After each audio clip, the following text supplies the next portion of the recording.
This is Ukraine being torn apart from the inside. Just who is responsible for this behavior, bloodshed, violence? The West and Russia continue the back and forth of blame. Russia called for this emergency meeting of the UN Security Council to warn the West Ukraine's crackdown could be, in his words, a fatal error.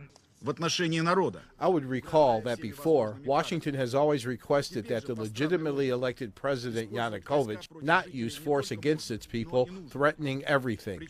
But that's very strange logic. Now, force can be used against civilians. President Obama is dismissing the Russian concerns, saying that these are armed protesters with the capability of shooting down helicopters. He says that is evidence that they are in fact backed by Russia. While meeting German Chancellor Angela Merkel, President Barack Obama warned they are preparing sanctions that would target sectors of the Russian economy, floating some possible targets like Russian military equipment or its financial sector. And the two leaders announced a new time frame for those severe sanctions.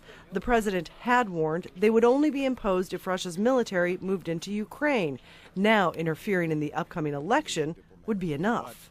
As Angela Merkel said, if in fact we see the disruptions and the destabilization continuing so severely that it impedes elections on May 25th, we will not have a choice but to move forward with additional, more severe sanctions.